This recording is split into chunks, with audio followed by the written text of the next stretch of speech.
You know, when we talk about health span and longevity, it seems like most people assume that we're talking about maybe living an extra 2 years if we're lucky, and that you'll still not age well. You'll still be very uncomfortable in your own body, but that maybe you'll be slightly more comfortable. You know, it seems like people kind of have the impression that aging and healthy aging and longevity are just tiny, tiny steps, but that ultimately it's all up to your genetics. I want you to understand just how much control we really do have. If you're following your health metrics properly, you're very likely to add 10, even 15 years or more of good quality years to your life. And you're very likely to negate the need for surgeries and medications and all kinds of really uncomfortable things. So, what we're going to talk about in this video today is not just what metrics to follow, because we've talked about that in a lot of previous videos, and we all kind of know how much cardio you need each week and about what the intensity should be and to get your strength training in. This video, I want to talk about 3 lifestyle interventions that are very understated, that you hear about a little bit, but they actually are very meaningful in terms of improving your life quality, your health, your comforts in your own skin. Your likelihood to have to be hospitalized will come down greatly if you follow these 3 pieces of advice.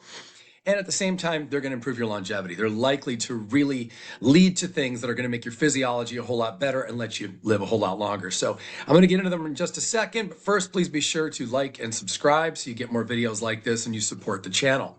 All right, that said, let me dive into the very first one. And this one's going to be surprising for a lot of you, but it's following your macros.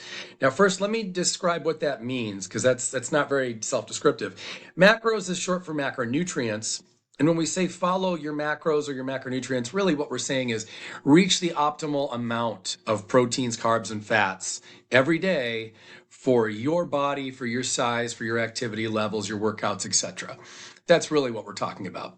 And so it's not so much about just quality of those substances, although the quality is obviously very important too. It's about getting the right amounts. Now, most people do not want to think this way. They just want to think like, I got a lot of protein today, or I got very few carbs today, or I got lots of fat today. They think in terms of like a lot, a little, values that really are not quantitative and that don't really help. What I'm going to suggest is that you actually follow macros that mathematically make sense for your activity levels, what your workouts are like, what that day is going to be. Even on your recovery days when you're not exercising, you might have different macro needs than on days that you are exercising. Also, the types of workouts that you're doing, all of this plays into what those macronutrients should be for you. And now you might be thinking, well, isn't following macros more for just building muscle or losing fat? No, macros have a lot to do with hormone secretion. If your macros are right and you follow them closely, you're likely to have far better hormone balance. I can't even tell you the benefits that come from that, because when your hormones are right, your mood is better, your performance is better, your workouts are better. You are likely to have less unnecessary body fat, right? You are likely to gain more muscle. Those things have a lot to do with longevity and staying out of the hospital as you age and feeling your best and performing your best. So the idea that macros are this kind of unnecessary thing, you hear that from a lot of groups that, oh, you don't need to actually count your calories. All you really need to do is, get a fist size. They've got all kinds of little strategies there, but the better way to do it is to hone in on the bullseye, on proteins, carbs, and fats, and follow those numbers closely. Not only because it's going to give you the optimal body composition, because you're going to earn your way to having really great amounts of muscle and fat tissue on your body as well, which of course helps tremendously with longevity, but further, again, it's going to do so much for hormone secretion, for your mood, your performance. I mean, it sets up every day of your life to be so much better. Even your sleep will be improved, and your hunger pangs will be lessened, and you're just going to see such great benefits if you follow the right macros that are well structured for you. And if you need help doing that, you can reach out to me and we can start talking about putting together a plan for you. Health is something that is getting a lot more attention, but I would still say that it's just still being very understated. Gut health has so much to do with almost everything. Let me explain.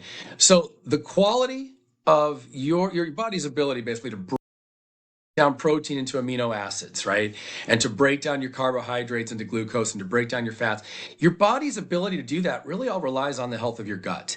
If your gut is being mistreated, and is not as functional as it should be, which is generally the case for most people, well, then think about that. No matter how healthy the food and drinks are that you're taking in, if your gut's not really able to put them to work, then you're not really getting very much out of it. So you're leaving a lot on the table each day.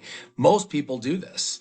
And there's so much to do to make your gut healthy. Everything from consuming fermented foods and drinks to getting the right prebiotics, probiotics, get the right bacteria, digestive enzymes, the right hydration in your body as well. There is so much to be said about building a healthy gut, first of all, and then keeping it that way, because it's really easy to lose that, especially on vacations or during times of stress. So I would say gut health is very important.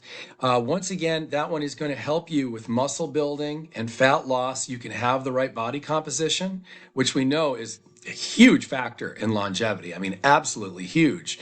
But also, it's going to do a lot for the quality of your workouts, your ability to improve brain health, your ability to sustain the health of your joints even. Because believe it or not, even your joints are not just affected by your movements, but they're very affected by what you're eating, what you're consuming each day. Is critical. I would put it very high on the list of factors that are going to affect your longevity and your health span. So I've got one more item for you, and this really, but it's one that people really tend to overlook regardless, and that's sleep science. Now, when people talk about sleep and when the medical community talks about sleep, usually all you really hear is get 7 to 8 hours a night and try to get deep sleep and wake up feeling refreshed. Okay, well, what does that really mean? Let me go a lot deeper here with you, and I've talked about this in some previous videos, but having the same bedtime and wake time every night and every morning, and being as consistent with that as you can possibly be, is vastly helpful. This keeps your body more connected with circadian rhythms. This makes it so that your brain kind of understands at what time it's going to run which cycle, right? Your brain, you go through a lot of different sleep cycles, REM and non-REM cycles. If your mind knows that you're on a schedule, it operates a whole lot better. When you go to bed one night at 9 o'clock and the next night at 12, and then you're traveling to a different time zone, and now, one is 5, and everything keeps changing, it's very difficult for you to get really good productive sleep. And certainly I understand you're still going to wake up feeling refreshed a lot. It doesn't take that much to feel refreshed, but in order for your body to actually get all the maintenance that it needs while you're sleeping, you're going to be far better off, and you will have better longevity in most cases as well, if you keep to the same bedtime and same wake time, however often you can. There's been some speculation that 28 days out of a month, out of about 30 days usually, is probably enough to really improve your health quite a bit. And then you can have a couple of days where you stay up a little late or you're traveling to a different time zone or something like that. A couple other things here regarding sleep science, though. It's not just about what time you wake, what time you sleep, but it's also about, for example, sleeping in total darkness. Have a cave-like environment that's relatively cool, generally a little bit cooler than your normal temperature throughout the day. And again, block off any kind of light. Now, this means any sort of light coming in from outside. It also means any lights that you have inside. So if you've got devices or clocks or anything with lights being emitted, you want everything completely shut off so that nothing at all could possibly wake you up. And I don't mean just wake you up. I shouldn't say that. It's more than just waking you up. It's distracting you. Think of light as a chemical when you're sleeping. If there's a little bit of light in the room, your brain knows it's there. And that really is a little bit of a disruptor for your brain. Now, I'll leave you on one more note here. Another disruptor of your brain, and this is a tough one in 2025, but it's EMFs. So, and this can be anything from if you have a cell phone, even if it's in the other room. If a cell phone is on, it's going to be giving off EMFs. And those EMFs are not helpful to your sleep. They can be destructive. They can be a distractor while you're trying to sleep. Again, you won't feel anything. It's not necessarily going to wake you up. It's not like that, but it's just having that EMF activity going on is disruptive to your body and to your slumber especially. You'll also get EMFs from things like cell phone towers outside. This is why some people will take the steps to actually block those EMFs in their bedroom. And there's a lot of different ways we can do that. Perhaps I'll do another video if you guys are interested. But another thing too is even your Wi-Fi. If you keep Wi-Fi on throughout the day, like most people do, I'd recommend either shutting it off entirely when you go to bed and then just turning it back on in the morning. I know it's a little bit of a headache, but it's certainly going to be a lot better for your sleep. Or, as I mentioned, there's things that you can do to block EMFs. There's canopies that you can get and put around your bed that will block EMFs tremendously, so that you can sleep without that distraction. There's also paint and different things that you can do to the walls as well. So you've got a few different options you can explore. Anyway, go ahead and reach out to me, everybody. You can schedule some complimentary time with me on my calendar just by visiting my website, or you'll see links in the description here as well. If you do have questions, be sure to comment down below. And if you haven't already, like and subscribe so you get more videos like this in the future. I'll see you soon.